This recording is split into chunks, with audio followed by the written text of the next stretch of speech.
My name is James T. Ames. I live here in Searsmont, grew up in Searsmont, and I've been fire chief for the town of Searsmont since 2000. How are you doing? Good, I think. I think I'm doing fine, and I tell everybody that, and then my wife tells everybody different. Because I didn't get burnt or anything like that at the fire. I have respiratory problems now, but I didn't get burnt. I feel as though I'm doing real well, but my wife feels different. I read that you got blown away by Yes. that explosion. I did, yes. What do you remember about that whole thing?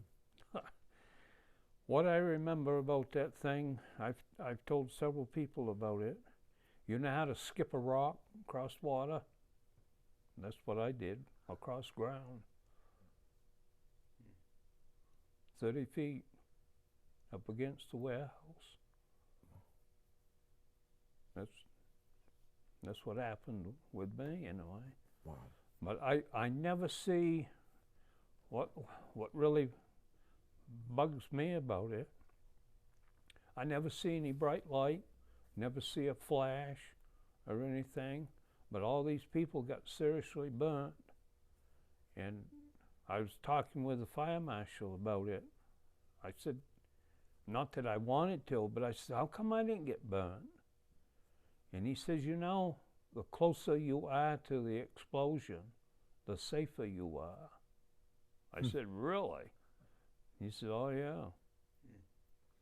So you must have been right up close to that silo? I had just come out from underneath it when it took off.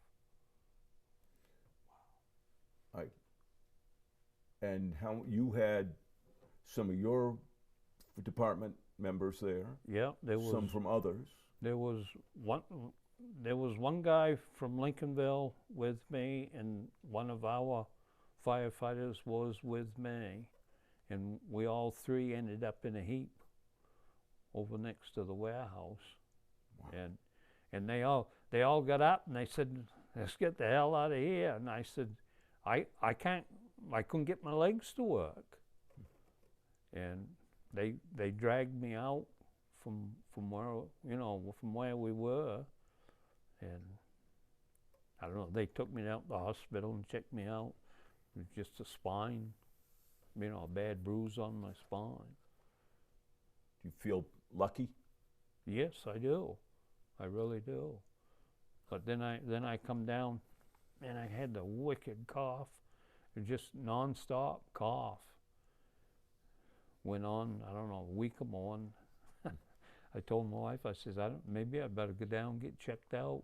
And outside of inhalers and cough drops is what I live on now. But and when you got hauled away from there, yeah, did you realize how seriously some other people were hurt?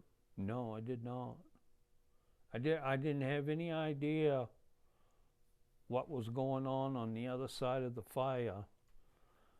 I did hear a comment about we got 3 trucks on fire, and I took it that it was probably some of Robbins's trucks or something that was on fire. I didn't even realize until I got back from the hospital. They brought me back, and I had them drop me off at the firehouse, and I got in my pickup and went back down to the mill, to help out with the fire and stuff. And then that was when I found out that we had a firefighter that had died on scene, and we had 3 fire trucks that had burned up. And your good friend, your deputy chief. Yep. Injured. Yep. Yeah, he was burnt quite bad. Yeah. In fact, he lasted 3 weeks, I think, and then he passed away. Yeah. And the Robbins family members, who everybody was right there together. Exactly, you know, it's really amazing.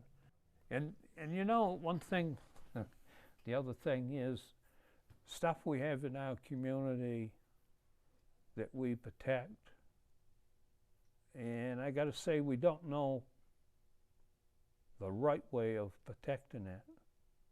I got to put it that way. Because the reason I say that, 5 years ago, we had that fire in Belfast, Crumbs. Yeah. That was one of my jobs, is putting water on the ammonia tank to keep it cool so it wouldn't erupt. And while I was doing that, I was thinking, I'm glad we ain't got like this in Searsmont. You see what happened? Yeah. I was telling the fire chief in Belfast that same story. Yeah, you don't know. Yeah. So I'm going to ask you a slightly different question. As somebody born and raised, lived in this town your whole life, yep, so far, yep, has this changed the town?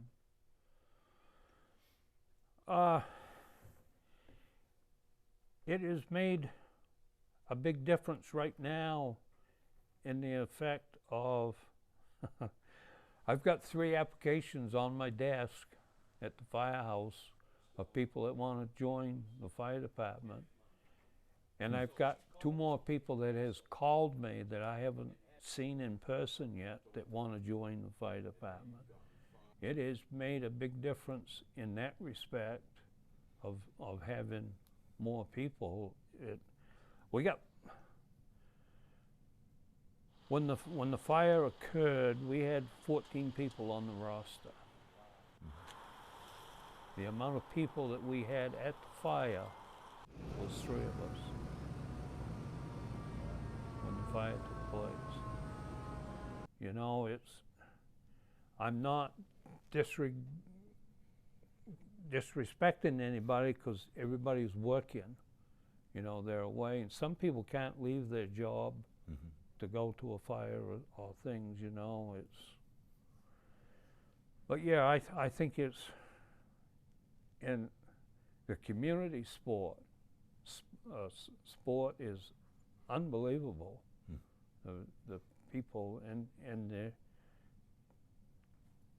checking on you all the time to see how you are. Does that bother you? Does that feel good?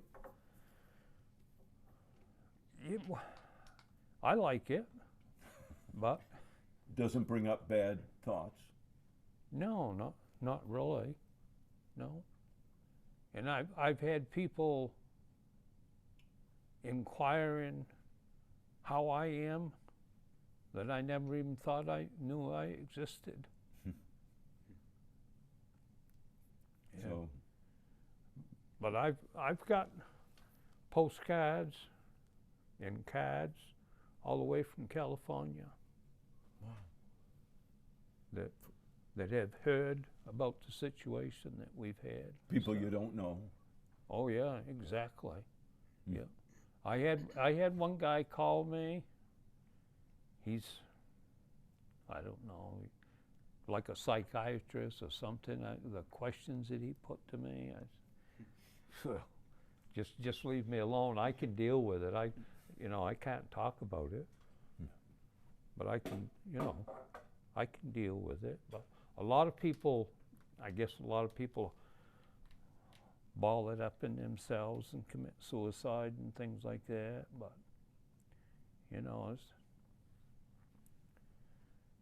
I don't know. It's like I had an old fire chief tell me, he says, there's absolutely no harm in going out back and have a good cry,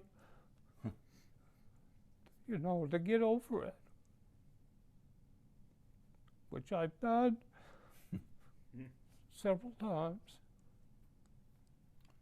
is really That something. emotion isn't too far from the surface, is it? No. No.